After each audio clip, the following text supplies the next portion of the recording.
We are back with a brand new edition of Hacking TV.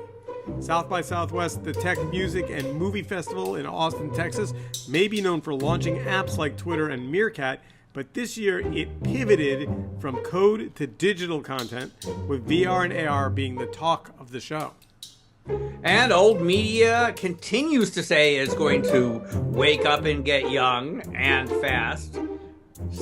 Can CNN spend $20 million fast enough to matter on social media? Meanwhile, Snapchat continues to woo young fans from Facebook while adding more video channels from folks like Now This News. And even more players. The Daily Beast, YouTube, and everybody else is commissioning yet more digital video series. I'm Steve Rosenbaum. And I'm Saul Hansel, and this is Hacking TV. Indeed it is. And we are back in I was going to say in the studio, but we're really in the studios. We're in our multiple studios, our virtual studios, if you will. And you're back from traveling, and I'm back from traveling, and we have, like, as best as I can tell, without peering at your calendar, we're actually now here for a couple of weeks. I'm here for a couple of weeks. I may have to take my daughter college shopping at some point, but... Here's my only problem with not being in Austin this week. I am really missing the barbecue. I'm not lying. I'm truly missing the barbecue. Okay. And I'm going to FedEx it. A certain amount of Lone Star beer and the odd promotional cocktail. And as we're going to talk about, a lot of virtual reality. So I'm sure you tried on every goggle in Austin, and after having tried on every goggle in Vancouver.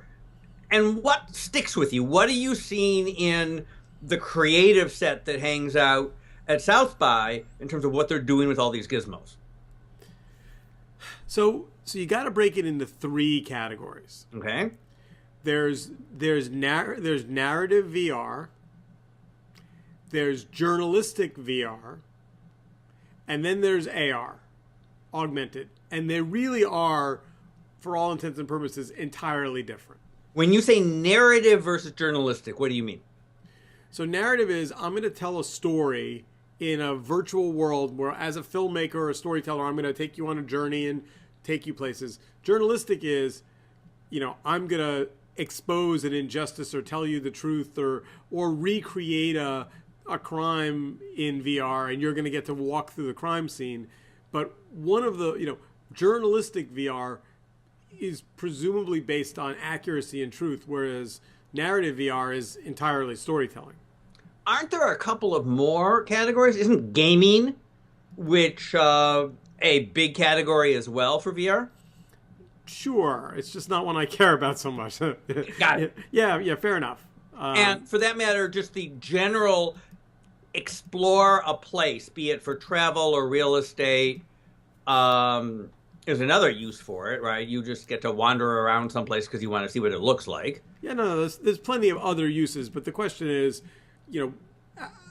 how obliged is the storyteller to accurately and faithfully deliver facts as opposed to deliver fantasy? And I put gaming and narrative, I guess, in the same category. So in that context, what is, what are the challenges? I mean, filmmaking is a very manipulative art, right? There, we know, all about what you can do with juxtaposition and selection and so on. Is there anything about VR, because you have 360, and that makes it a little bit more reliable? It's funny. You've taken the conversation in a direction I don't know if I know the answer to. I don't know if it's reliable. The thing that came out of Austin, and the thing that I think is most important for our listeners in terms of television, is, boy, the brands like it a lot. Boy, oh boy, there was lots of brand. The buzzword, if you're in the brand space, is activations. You know that word? It means they did a thing at a place.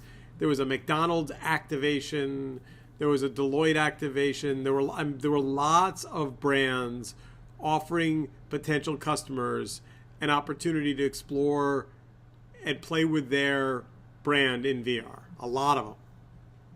I think that if, that's actually not a bad use, because those companies spend a lot of money per piece of content and don't necessarily make very many. So if McDonald's made a VR thing that either was aimed at kids or grown-ups or whatever, and they spent the amount of money they would spend on a TV commercial or two, it solves my biggest problem with it, with the whole thing, which is the expense.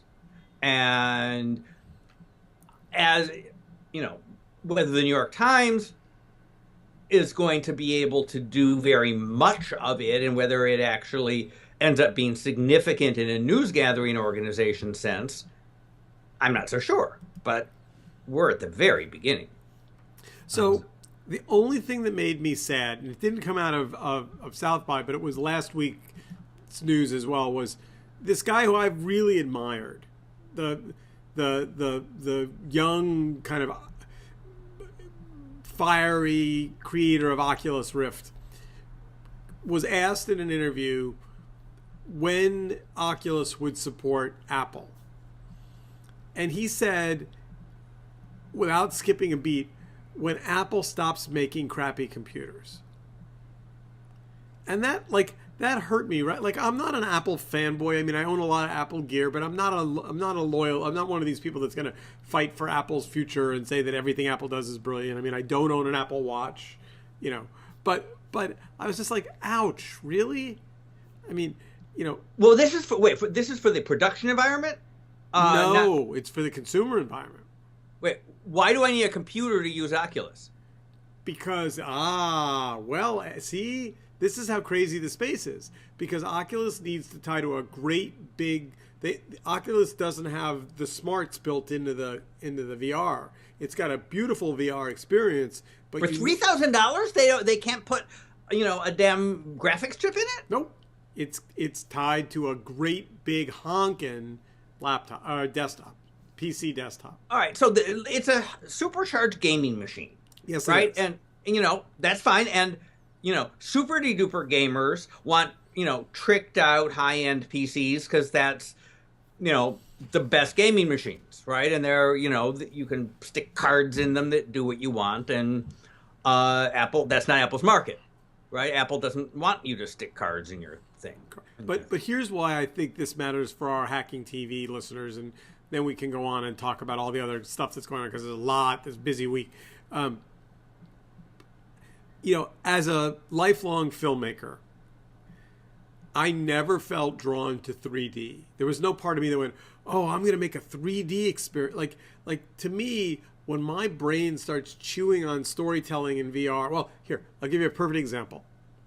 So I'm in Austin, and I'm on my way to a dinner, and I've got all my gear in my backpack, so I've got cameras and stuff that I carry around. And I walk by a bunch of guys, and they're wearing black T-shirts, and they say on the back of the black T-shirt, Pyro Team. And I'm thinking, I'm going to hang out here for a minute because the Pyro Team is here. And I say to one of the guys in the Pyro Team T-shirt, hey, is something going on? He goes, yeah, 10 minutes. So they block off this corner on 6th Street, right in the middle of downtown Austin. They start blocking off this big piece of real estate. And then they start bringing these massive kind of lifelike puppets toward this corner. And I take my 360 camera and I install it on my selfie stick, and I raise it up in the air and hold it over my head.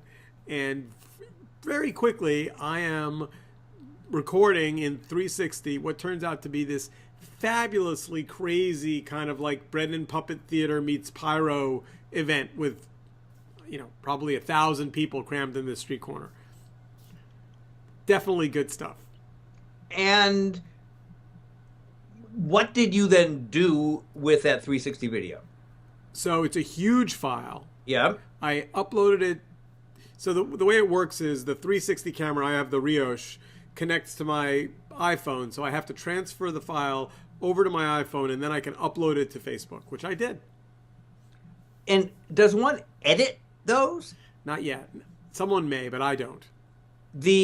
I'm just going back to the verisimilitude question.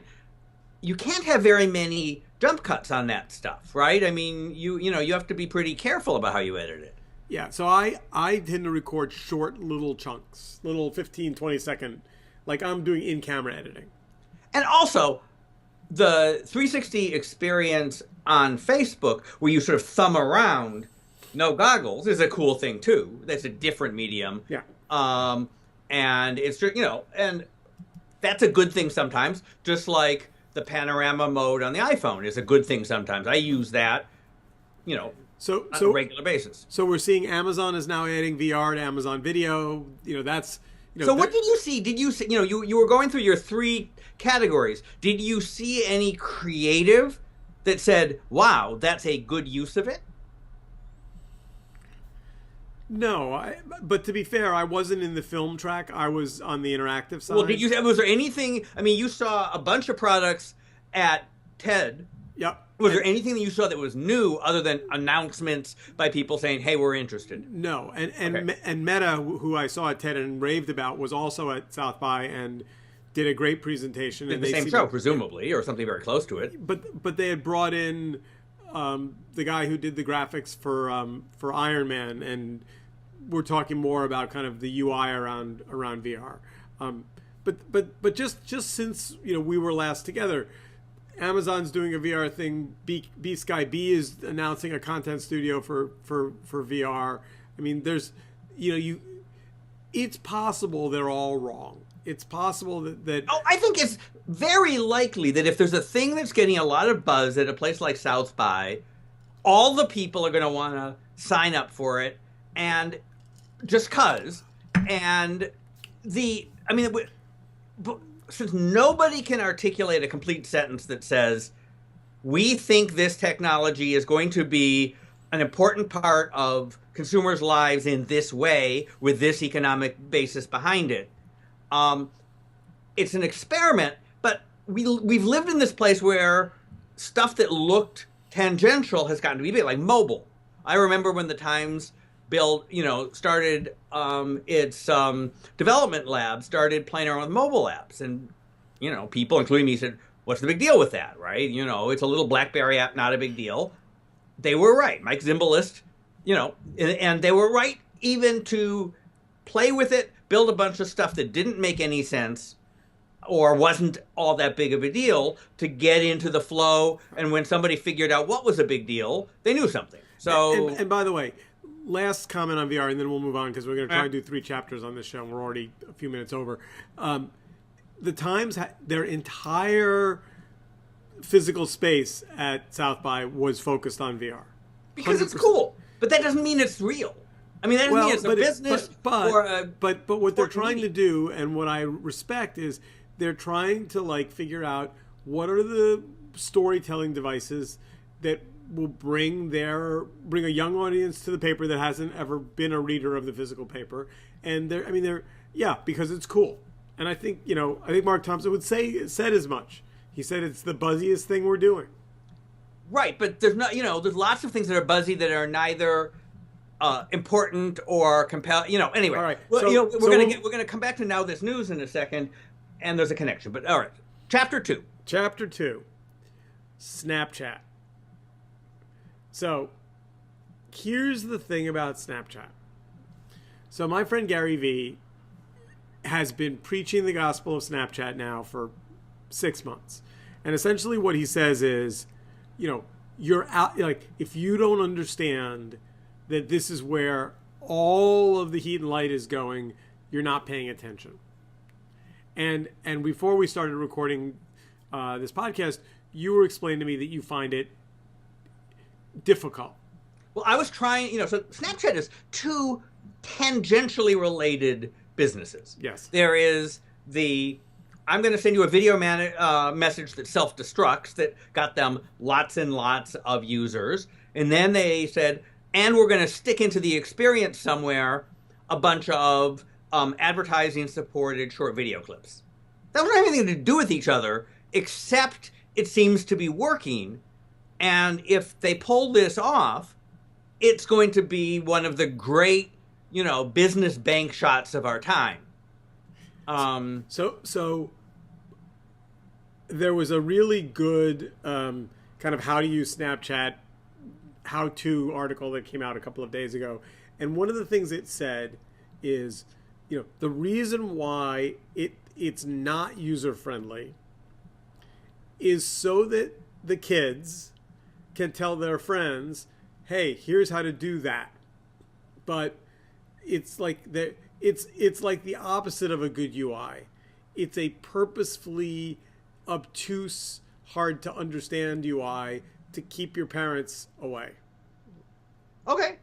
And even if your parents have the audacity to start using it, because it self-destructs everything, you could still be, and look, maybe there's lots of inappropriate video being bounced around Snapchat. I don't know.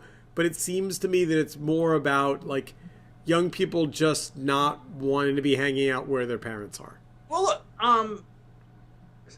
given the reality that what you do on Facebook stays on Facebook forever for everyone, a ephemeral social medium seems like a good thing to add to the mix. So if you were Zuckerberg, why wouldn't you add a checkbox that says, make this temporary rather than permanent? Why wouldn't, if ephemeral is so powerful, he tried to buy them and he didn't succeed. Why wouldn't you? Well, I mean, to some degree, we find that brands end up standing for certain things, right? Facebook, for example, stands for you use your real name. Yep. And I think it's good that things stand for things because then you know what they're for. I mean, I think that there's this temptation in technology to make everything into everything, and it gets muddy. And, Facebook has had some successes and some failures in extending themselves. Quick little asterisk, I am doing a little bit of consulting for Facebook, mostly around communications, but you should interpret anything I say about Facebook in that context. So you find this news announcement of no particular consequence because they're just doing a bunch of those. Well, I think the business of Snapchat Discover is huge and is really interesting. I think they said that they're now doing 8 million video views a day, and it was 1 billion. It was like a lot of video views a day. Now this news is interesting because now this news started about the same time I started my video news company, but they had some money behind them and they tried a bunch of different things, and they have distilled their format. It was all about social video into a very lightweight format with a little bit of B-roll and type on the screen and music. And it's interesting how they're stripping down TV news to the cheapest to produce so they can have the highest volume. And in watching their experimentation, I mean, I never thought it was a great business, but they're smart people behind it and they keep trying. And I mean, the lesson for VR is you'll have all these fancy ideas, and at the end of the day, it's going to be useful for something that's simple, reproducible, and not exactly what you would expect. So CNN made this big announcement that they're firing some old school broadcasters and putting a lot of money and focus in digital, right? I mean, so they have the #1 destination news site on the web. They have been for 15 years, but what they said was, we won the last war, which was the homepage war. But now we need to do what the cool kids are doing because we live in a world, the post-homepage world. So they're putting teams together to make specific products for each of the social networks, to do data, and they're going to hire 200 people to try and out BuzzFeed and out Vice. You're looking deeply suspicious. Yeah, I guess I just, maybe this is going to seem cynical, but $20 million didn't seem like a lot of money to me for that. $20 million is 200 people, right? In Atlanta. Yeah. I just, I don't know. Now, does, and I shouldn't, I don't, maybe I didn't get this from the article. Does digital report to Zucker? Yeah, reports to people. But again, No, that's no, not because the total because budget. because Digital because is a hold huge on. This is business important to because back in the CNN. day when John Klein was running television, digital had a whole separate set of reporting and didn't report up to the head of U.S. television. Why not? Is Zucker U.S. or Zucker worldwide? I think he's worldwide. Okay, so I believe that's the case, but there's it's a. I mean, I don't love CNN. .com. I feel like it feels more like a wire service. It's sort of generic, but they have been putting some money into things. The article in the Wall Street Journal that we're using as the basis of this actually described a sort of nifty finance application that they were trying to build, modeled after one of their better acquisitions, which is Bleacher Report, which is a sports aggregation and sort of semi-pro content creator site. And so the idea you'll be able to follow companies the way you follow teams, which I think makes a bunch of sense, depending on how they do it. So, at the risk of just only poking at you with things that you disagree with, which is kind of fun, so Daily Beast announced 2 Facebook Live video series. Okay. And since we've started doing this podcast, I've gone from being a naysayer in the live space to coming around to being a real fan. Well, Facebook is sure promoting. Every time you do a live thing at Facebook, I get a little alert that says, Steve is live on Facebook. And I want to strangle it. And I think I probably turned off alerts because they don't say what you're live on Facebook doing. So there's no useful information to go figure out whether I want to watch it or not. Not yet. But that's an engineering it's lazy user experience. I actually disagree. I give them a lot of credit. They got it out. Look, they started doing live with only celebrities, and then they went to verified users, and then very quickly they opened it up to everybody. Well, all kinds of bad things could like they could have been. They were concerned about hate speech and porn and all kinds of things, and they made a decision that they were going to get live out there and figure it out. And so far, if anything bad has happened on Facebook Live, I'm not aware of it. And on the other hand, my friend Robert Scoble is doing all kinds of live broadcasts, and I find them incredibly interesting, and he does a great job. It adds excitement. It may be, I think it is.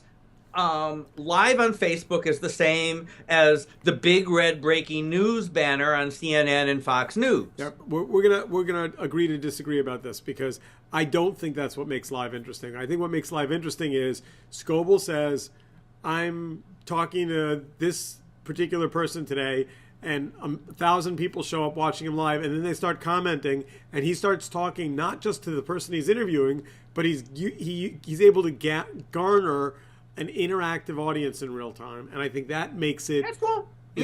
But that you can't do pre-taped. I mean that you can't. That's Sure. the thing that I. If you want a call-in show, it has to be live. Right, but if your audience is, as in the case of Scoble, is all smart, interesting people, then the conversation gets really frothy and good. Yeah, and again, there's a 1%, 99% thing, right? 1% of the people who go to the Huffington Post ever comment, but they have a big enough audience that the comments end up being an important part of the overall product. And if 1% of everybody watches live and has dialogue, and everyone else is watching the tape of something live, but it's better because the 1% asked good questions, that's okay. Yeah. So let's jump ahead. So we've been following this binge on battle, and you've I think understood it better than I do. So what does it mean that YouTube has decided to join? Why the hell not? Why not let I'm not sure what the economics. They've never actually said whether YouTube was going to have to pay T-Mobile, but basically what YouTube has to do is make standard def files available, and so binge on is a promotional thing that T-Mobile is doing to say, if you're willing to watch video in low res, we will not count video from certain providers against your data cap.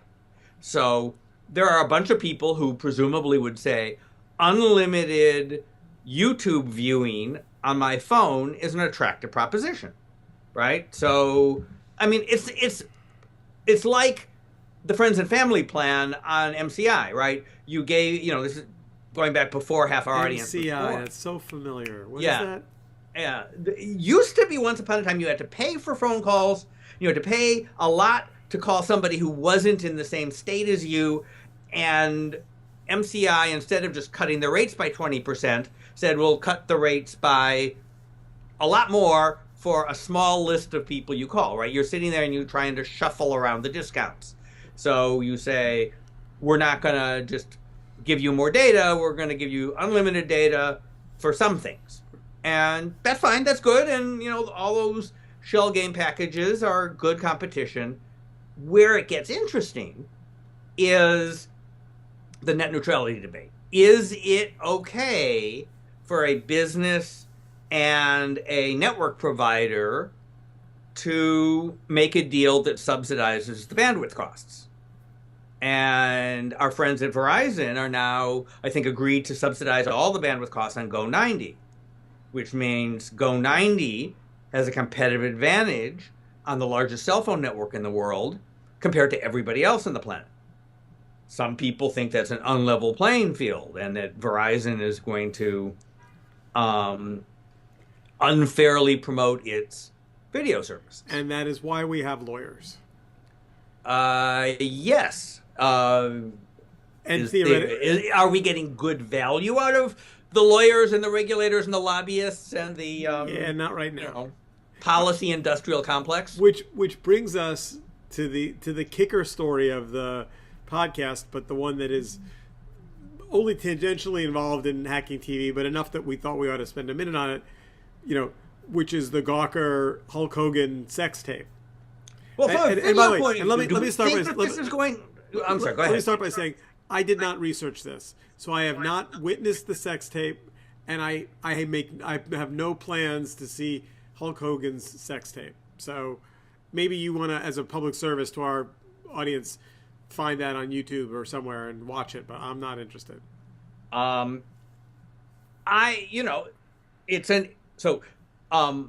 Hogan, files a libel lawsuit against Gawker and Nick Denton, which he wins $115 million judgment. And, a couple of important principles are at play here, right? As a journalist, I think the libel exemptions that say that if you say something that is true about a public figure, that is a defense against libel. And there was no question that really was Hulk Hogan, and he really did have sex. I wouldn't want, this is the Times v. Sullivan, I would not want that principle undercut. But there might be, I would not have an objection if somebody made a rule that said people have an unarguable right to privacy around their naked bodies. And, I think democracy would survive if we could say anything we wanted that was true about politicians and celebrities without necessarily showing their naked bodies. But I'm not sure. How would you vote if you were on the jury based on what you know?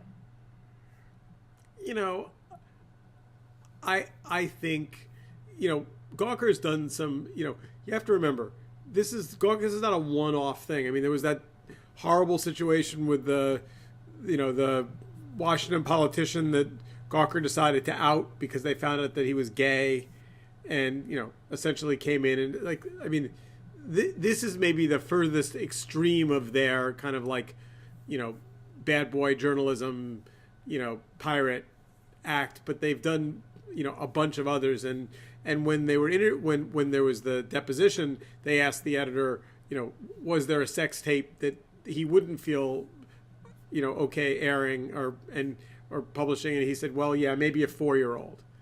Well, look, I mean, that was probably not a smart thing to say.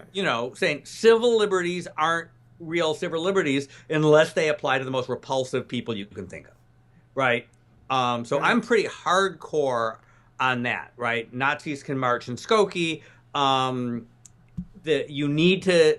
I mean, the whole thing doesn't work unless repulsive people can do that. But there is a countervailing question of what rights to privacy do people have? You could make an argument, as I remember, typically the congressmen in that kind of story are the ones who are most anti-gay in terms of policy. So you might, you could make an argument that outing somebody who has been arguing for, anti-gay policy is a useful public service, even if it's obnoxious. And we are, as these shows get more and more frothy, out of time. Well, so we want you, everybody out there, right now, go to hackingtv.news and write a comment, or send us an email to hackers@hackingtv so we know you're there and we can give you more of whatever it is that you like. Mostly, go to your window and yell at the top of your voice, "I'm mad as hell and I'm not going to take it anymore." And so we all need to watch Hacking TV. And we will see you again. Hack on, and we'll see you in a week. Making podcasts in America great again.